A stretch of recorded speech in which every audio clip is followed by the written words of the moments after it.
तो नसीम खान और कांग्रेस की नाराजगी के बीच अब आगे बढ़ेंगे और सबसे बड़ा चुनाव अपडेट आज का आपको दे दे। दरअसल प्रधानमंत्री नरेंद्र मोदी 2 राज्यों के दौरे पर रहेंगे जहां पर वो चुनावी प्रचार करते हुए नजर आएंगे। महाराष्ट्र और गोवा ये वो 2 राज्य हैं जहां पर आज प्रधानमंत्री नरेंद्र मोदी के कार्यक्रम है और इन कार्यक्रमों के जरिए महाराष्ट्र के कोल्हापुर में जनसभा और जनसभा के जरिए वोटरों को साधने की कोशिश। गोवा में प्रधानमंत्री नरेंद्र मोदी की रैली है। गुजरात में गृहमंत्री अमित शाह आपको आज चुनावी ताल और प्रचार करते हुए नजर आएंगे।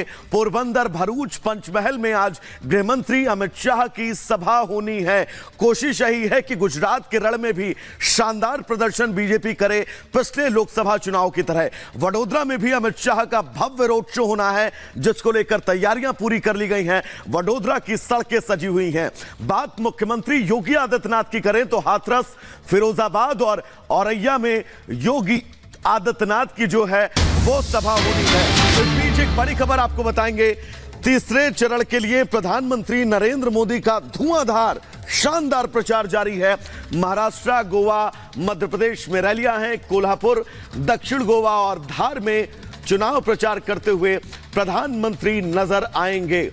तीसरे चरण की अब तैयारी और तीसरे चरण के इस तैयारी में अपने रण को कैसे और मजबूत किया जाए और कैसे इस सियासत के पिच पर जमकर शानदार बैटिंग की जाए, प्रधानमंत्री नरेंद्र मोदी जानते हैं। और अब ये रैलियां, कार्यक्रम।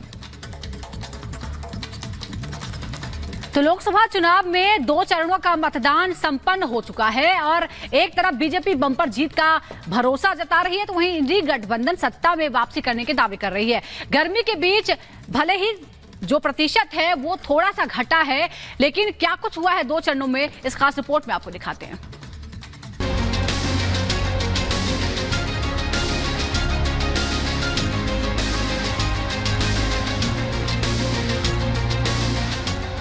लोकतंत्र के महापर्व का दूसरा चरण संपन्न हो चुका है।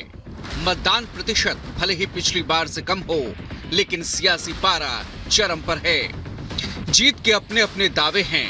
बीजेपी 400 पार के दावे कर रही है, तो वहीं इंडी गठबंधन वाले अब सत्ता में आने का दम भर रहे हैं। 4 जून को किसकी सरकार होगी ये साफ हो जाएगा। हालांकि दूसरे दौर के मतदान के बाद जो तस्वीर उभर रही थी, उसका बयां पीएम मोदी ने सोशल मीडिया पर कुछ यूं किया। पीएम मोदी ने लिखा, दूसरे चरण का मतदान बहुत अच्छा रहा। देश भर के लोगों का आभार जिन्होंने मतदान किया। एनडीए को मिल रहा समर्थन विपक्ष को और भी निराश करने वाला है। युवाओं और महिलाओं ने एनडीए को मजबूत समर्थन दिया। अब तीसरे चरण के रन के लिए पीएम मोदी और बीजेपी ने अपनी ताकत झोंक दी है। आज पीएम मोदी महाराष्ट्र, गोवा और मध्य प्रदेश में प्रचार करेंगे। कोल्हापुर और दक्षिण गोवा में पीएम की रैलियां हैं। धार में भी पीएम मोदी का आज प्रचार होगा। कोल्हापुर में शाम 5 बजे पीएम की रैली है, तो वहीं दक्षिणी गोवा में बीजेपी के उम्मीदवार के लिए आज शाम 7 बजे वास्को में पीएम रैली करेंगे। पीएम मोदी के निशाने पर है कांग्रेस और इंडी गठबंधन। मैनिफेस्टो, मंगलसूत्र, मुस्लिम तुष्टीकरण, परिवारवाद और भ्रष्टाचार जैसे तमाम मुद्दों पर पीएम मोदी ने कांग्रेस पर जबरदस्त सियासी प्रहार किया है। अब ईवीएम पर सुप्रीम कोर्ट के फैसले के बाद भी पीएम मोदी ने करारा प्रहार किया। देश की सर्वोच्च अदालत ने, सुप्रीम कोर्ट ने ऐसा करारा तमाचा मारा है, ऐसा करारा तमाचा मारा है, ये अब मुंह ऊंची करके देख नहीं पाएंगे। पीएम मोदी ने दूसरे चरण से पहले विपक्ष, खासकर कांग्रेस को मुस्लिम तुष्टीकरण और ओबीसी आरक्षण के मुद्दे पर घेरा। विरासत टैक्स के रूप में कांग्रेस अपनी जो खासम खास वोट बैंक होगी, आरजेडी की अपनी जो खासम खास वोट बैंक होगी, ये जो आपका लूट लेंगे वो उनको बांट देंगे। और इसलिए एक स्वर से देश कह रहा है, कांग्रेस की लूट जिंदगी के साथ भी, जिंदगी के बाद भी। तो चुनावी रण में विपक्ष को घेरने के लिए बीजेपी को एक अचूक शस्त्र मिला है और वो है कांग्रेस का मैनिफेस्टो। मंगलसूत्र और विरासत टैक्स के बाद अब एक और बात सीएम योगी ने मुद्दा बनाई है और कहा है कि कांग्रेस अल्पसंख्यकों को खाने की छूट देकर आस्था के साथ खिलवाड़ की साजिश कर रही है। और पूरी खबर क्या है, इस रिपोर्ट में आपको विस्तार से बताते हैं।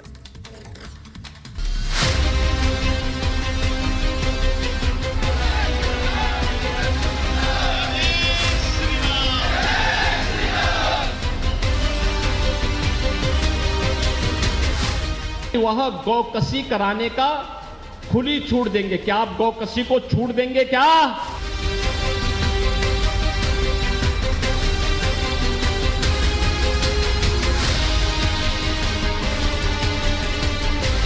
ये कहते हैं कि महिलाओं के जेवर को भी हम अपने कब्जे में ले लेंगे।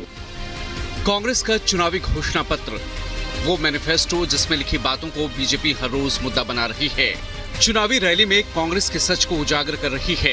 पीएम मोदी के बाद अब यूपी के सीएम कांग्रेस मैनिफेस्टो को लेकर मुखर हुए हैं। संपत्ति, आर्थिक सर्वे, विरासत टैक्स के बाद अब मामला गोकशी तक पहुंच गया है। सीएम योगी ने कांग्रेस के चुनावी घोषणा पत्र में लिखी बातों को लेकर करारा हमला किया है। योगी आदित्यनाथ ने संभल लोकसभा क्षेत्र के बिलारी में जनसभा की, जहां की धरती पर भ्रष्टाचार और चुनावी घोषणा पत्र पर कांग्रेस गिर गई। योगी ने चुन चुन कर अपने भाषणों में कांग्रेस पर हमला किया। विरासत टैक्स के बाद गोकशी पर कांग्रेस को घेरा। कांग्रेस ने अपने घोषणा पत्र में दो बातें और कही हैं। विरासत टैक्स के साथ साथ उन्होंने एक बात और कही है। उन्होंने कहा है अल्पसंख्यकों को उनकी पसंद की खाने की स्वतंत्रता देंगे, यानी वह गौकसी कराने का खुली छूट देंगे। क्या आप गौकसी को छूट देंगे क्या? योगी आदित्यनाथ यही नहीं रुके, उन्होंने कांग्रेस पर गोकशी के जरिए देश की आस्था के साथ खिलवाड़ की साजिश रचने का आरोप लगाया। अरे इन बेशरम लोगों को देखो ना, भारत की आस्था के साथ कैसे खिलवाड़ कर रहे हैं। कह रहे हैं उनको खुली छूट देंगे।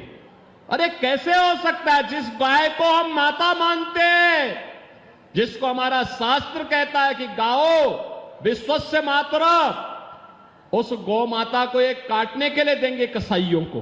क्या हिंदुस्तान इसको स्वीकार कर पाएगा क्या?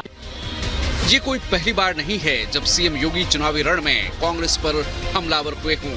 इससे पहले भी वो कांग्रेस के मैनिफेस्टो पर सवाल उठा चुके हैं, जमकर लताड़ लगा चुके हैं।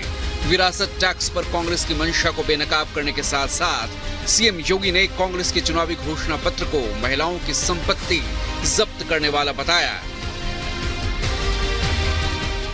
वे कह रहे हैं हम सर्वे कराएंगे। देखो, कल सुप्रीम कोर्ट ने भी कहा है कि स्त्री धन पर केवल स्त्री महिला का अधिकार है, कोई दूसरा अधिकार नहीं कर सकता। लेकिन ये बेशरम लोगों को देखो ना, ये कहते हैं कि महिलाओं के जेवर को भी हम अपने कब्जे में ले लेंगे। क्या हिंदुस्तान इसको स्वीकार करेगा क्या? क्या स्वीकार करेगा क्या? लेकिन इनकी हालत देखो। और किसको बांटेंगे? ये आपकी संपत्ति को बांटने का काम किसको करेंगे? बांग्लादेशी घुसपैठियों को, रोहिंग्या लोगों को, जो विदेशी आए हैं घुसपैठिए, उनको बांट देंगे ये लोग। क्या आपको हिंदुस्तान इसको स्वीकार कर पाएगा क्या? कांग्रेस ने 5 अप्रैल को अपना घोषणा पत्र जारी किया। 6 अप्रैल को सबसे पहले पीएम मोदी ने सहारनपुर की रैली में मैनिफेस्टो को लेकर सवाल उठाए और तब से बीजेपी कांग्रेस के घोषणा पत्र में लिखी हर एक लाइन को मुद्दा बना रही है। तीसरे चरण का रण 7 मई को है और इसी दिन संभल में भी वोटिंग होगी, जहां बीजेपी के लिए जीत की राह इतनी आसान नहीं है, क्योंकि संभल में एसपी और बीएसपी के बीच कड़ा मुकाबला है। बीजेपी की जीत हार का कारण बीएसपी प्रत्याशी बनेगा। दलित और हिंदू वोट काटे तो फायदा एसपी को होगा। मुस्लिम वोटों में सेंधमारी का फायदा बीजेपी उठाएगी। वहीं कांग्रेस को संभल में 40 साल से जीत का इंतजार है। आखिरी बार 1984 में कांग्रेस यहां से चुनाव जीती थी। संभल सीट को मुस्लिम बहुल माना जाता है। यादव परिवार का गढ़ मानी जाती है संभल सीट। अब अगर यहाँ आबादी की बात करें तो यहाँ पर 82% मुस्लिम वोटर हैं, तो हिंदू मतदाताओं की संख्या महज 18% है। अब ऐसे में संभल में सीएम योगी का दिया ये बयान बेहद अहम माना जा रहा है, क्योंकि अगर संभल में दलित बीजेपी के साथ आ गए तो सपा का सारा खेल बिगड़ जाएगा और जीत बीजेपी की सुनिश्चित हो जाएगी। Bureau report, Republic Bharat. तो 2 चरणों का मतदान संपन्न हो चुका है और अब बाकी चरणों में ऐसा लगता है कि ये जो बीजेपी ने टोन सेट कर दिया है, इसी पर आगे भी चर्चा होगी। हमारे सहयोगी राघवेंद्र हमारे साथ जुड़ गए। राघवेंद्र, हमने देखा पहले चरण तक कुछ और मुद्दे थे, लेकिन दूसरे चरण आते आते सारे मुद्दे बदल चुके हैं और अब संभल में जो योगी आदित्यनाथ ने बयान दिया है, संभल खास तौर पर हम समझते हैं कि किस तरह का ये इलाका है और वहां पर इस तरह के बयान का मतलब क्या है।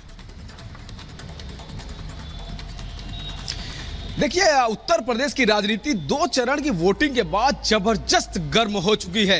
आप देखिए कि किस तरह से मुख्यमंत्री योगी आदित्यनाथ सीधा प्रहार कर रहे हैं कांग्रेस के ऊपर। यहां तक मुख्यमंत्री ने अपने भाषण में कांग्रेस को बेशरम कह दिया। और इसके पीछे कारण क्या है? इतने कठोर शब्द आखिर मुख्यमंत्री योगी आदित्यनाथ ने क्यों प्रयोग किया? आप समझिए कि जिससे भारत की आस्था जुड़ी है, जिससे भारत का सम्मान जुड़ा है, समुद्र मंथन में जो 9 रत्न निकले थे उसमें से एक गौ माता थी। भारत के लिए लोग गौ माता को सनातन धर्म से जोड़ते हैं। आज उसी मैनिफेस्टो में, कांग्रेस के मैनिफेस्टो में यह कहा गया है कि हम आपको आपका मनचाहा खाने की चीज उपलब्ध कराएंगे। इसका सीधा मतलब है कि गौकसी का छूट देना, गौकसी का लाइसेंस प्रदान करना। और इसी पर योगी आदित्यनाथ ने सवाल उठाया है कि क्या आप गौकसी के लिए आप खुली छूट देंगे? क्या उनको आप उनका मनपसंद भोजन परोसेंगे? कुल मिलाकर 2 चरण के बिल्कुल राघवेंद्र, और ये तय है कि इस बयान के बाद कहीं ना कहीं से संभल के वोटरों और आसपास के जो वोटर है उन पर बहुत फर्क पड़ेगा। फिलहाल राघवेंद्र, आपका बहुत बहुत शुक्रिया तमाम जरूरी अपडेट्स के लिए। रुकेंगे एक बहुत छोटे से ब्रेक के लिए, कहीं जाएगा नहीं। रिपब्लिक भारत पर खबरों का सिलसिला लगातार जारी।